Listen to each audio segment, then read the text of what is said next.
Muy buenas tardes, compañeras, compañeros, compañere. Es para mí un gusto trabajar temas siempre de materia de salud y este punto de acuerdo mediante el cual exhorta de manera respetuosa a los 125 ayuntamientos recién en coordinación con las autoridades facultadas del Gobierno federal y el Gobierno del Estado de México, actividades, campañas físicas y digitales de manera permanente en materia de salud y educación sexual a efecto de prevenir, informar y concientizar sobre el VIH-Sida. En el marco del Día Internacional y Estatal de la Lucha contra el VIH-Sida, es importante realizar algunas reflexiones. Desde la aparición del SIDA, el síndrome de inmunodeficiencia adquirida, distintos organismos internacionales han puesto en marcha diversas estrategias para hacer frente a la pandemia del SIDA a nivel mundial y estos esfuerzos están coordinados por la ONU-SIDA y en este año este organismo adoptó el lema "Sigamos caminando de los derechos".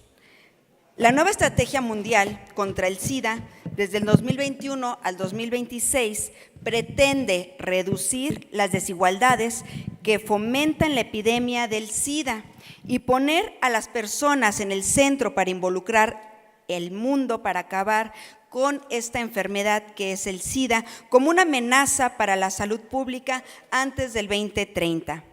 Décadas de experiencia y pruebas a partir de la respuesta contra este movimiento del VIH demuestra que las desigualdades contribuyen y evitan el progreso hacia dar un final al SIDA. Los retos son diversos, desde garantizar el derecho de la salud de las personas que viven con VIH, el virus de inmunodeficiencia humana, o SIDA, el síndrome de la inmunodeficiencia adquirida. Planea e implementar estrategias para la prevención hasta eliminar la discriminación, perjuicios. En el estudio disponible del Mundo reporta que 50% de la población que tiene actividades discriminatorias hacia este grupo de población. Además, en México se estima que 3 de cada 10 personas que viven con VIH-Sida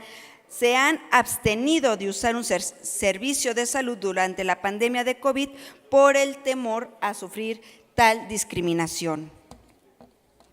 En México, las personas que viven con VIH-Sida enfrentan formas de discriminación desde las más sutiles, como las que expresan a través del lenguaje o chistes ofensivos o discriminatorios, hasta las más crudas y evidentes como la exclusión o la restricción de los derechos por vivir con VIH-Sida o SIDA. En estas formas de discriminación se añaden otros atropellamientos y atroces negativas a la adquisición de los servicios de salud o a la negativa al acceso de medicamentos necesarios para el cuidado de la salud para ellos o para sus familias. Las actitudes negativas con respecto al virus, a la enfermedad y al VIH y SIDA crean un clima en el cual las personas se vuelven temerosas de revelar su diagnóstico, para no ser víctimas del estigma, la discriminación, dejando en segundo término el cuidado de la salud y bienestar. En algunas consecuencias derivadas a este estigma o a la discriminación son la pérdida del trabajo, el rechazo y los problemas de la familia, la limitación de las opciones para formar familia, para formar comunidad, falta de acceso a los servicios de atención a la salud, la mayor riesgo de depresión, sentimientos de desesperanza, tratos sin respeto y dignidad a la persona que vive VIH o SIDA. Estos estigmas y discriminación repercuten de manera directa en el acceso a los servicios como a la salud, obstaculizando la prevención, detección y atención del VIH. La preocupación de nuestra gobernadora, la maestra Delfina Gómez, por atender este tema se refleja en el Plan del Desarrollo Estatal de México 2030 al 2029, donde se propone realizar campañas de prevención y detección oportuna e imperantemente inmediata. En el primer informe de gobierno se informa que durante esta administración se ha designado un total de 2.228 casos nuevos de VIH-Sida, por lo que se implementarán acciones para la prevención, el control de casos y distribución de más de 2 millones de condones en lo que va del año. Desde el inicio de esta administración se implementaron 7.883 acciones para la prevención, el control de casos de pacientes con VIH-Sida y así como el manejo y acompañamiento a sus familias. Advertimos que la Constitución Política de los Estados Unidos Mexicanos, en su artículo primero, en el párrafo tercero, quinto, y determina que todas las autoridades, en el ámbito de sus competencias, tienen por obligación de promover, respetar, proteger, garantizar los derechos humanos de conformidad con los principios de la universalidad, la independencia, la indivisibilidad y la progresividad, así como también queda prohibida la discriminación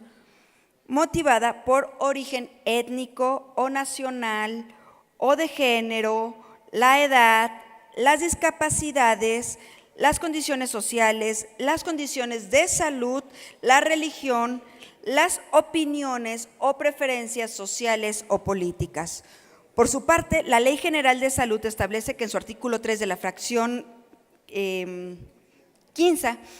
que es materia de salubridad general, la prevención y el control de las enfermedades transmisibles, así como también el artículo 134 de la fracción 13 ordena que la Secretaría de Salud Federal y los gobiernos de la entidad federativa en sus respectivos ámbitos y competencias realizan actividades de vigilancia epidemiológica, de prevención, de control de enfermedades de transmisibles de síndrome de inmunodeficiencia adquirida. Y el Código Administrativo del Estado de México determina en el artículo 2.3 que son autoridades en materia de salud, la Secretaría de Salud, el Instituto de Salud del Estado de México y los municipios en su caso. Así, por lo anterior, la legislatura no debe ser omisa ante la realidad que viven las personas con VIH-Sida.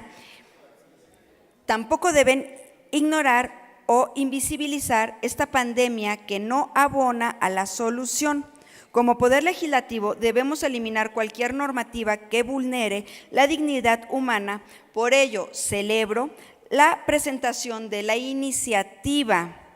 ciudadana impulsada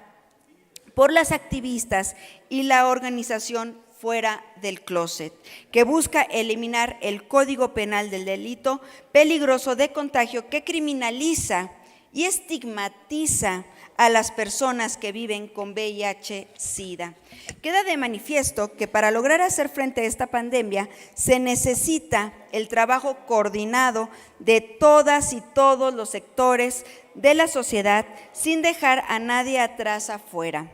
En el marco del Día de la Lucha contra la Pandemia, hago un llamado nuevamente a los 125 municipios para que dentro del ámbito de sus atribuciones legales realicen en coordinación con las autoridades federales del gobierno y de las autoridades estatales las acciones necesarias para realizar actividades, campañas físicas y digitales de manera permanente en materia de la salud y educación sexual. En efecto, de prevenir, informar, concientizar y tratar oportunamente sobre el VIH-Sida en el marco del 1 de diciembre del Día Mundial del SIDA y del Día Estatal de la Lucha contra el VIH-Sida. En este mismo sentido, redoblen esfuerzos en la implementación de políticas públicas y campañas permanentes para prevenir, erradicar la discriminación de las personas que viven con VIH-Sida, este síndrome de inmunodeficiencia adquirida en el marco del Día Estatal contra la lucha del VIH-Sida, en el marco del Día contra la discriminación y en el marco del Día de los Derechos Humanos. Que este día de conmemoración sirva para recordar el constante compromiso que como personas legisladoras tenemos para tener la defensa y promoción de los derechos humanos de todas las personas, que sirva para reconocer todas las personas del sector de salud que sigan entregando sus esfuerzos por combatir esta epidemia que lleva 42 años, que sirva para recordar que todas las personas que pudieron salir adelante y que perdieron su vida por una mala atención, por consecuencia de la pandemia o por un supuesto que servía para reconocer a la sociedad civil organizada, donde tuvieron discriminación o violencia, y recordemos que desde el comienzo de esta pandemia fueron y siguen siendo la primera línea de atención y respuesta. A todas esas personas, nuestro mayor reconocimiento, que apoyaron a cada persona que tuvo este momento tan crítico y tan crudo. Y así conmemoramos en el Día Internacional y Estatal de la Lucha contra el VIH-Sida. Es importante seguir reflexionando y aumentar las acciones para erradicar el 100% de este contagio de virus. Es todo, es cuanto. Gracias, diputada. Se registra el punto de acuerdo y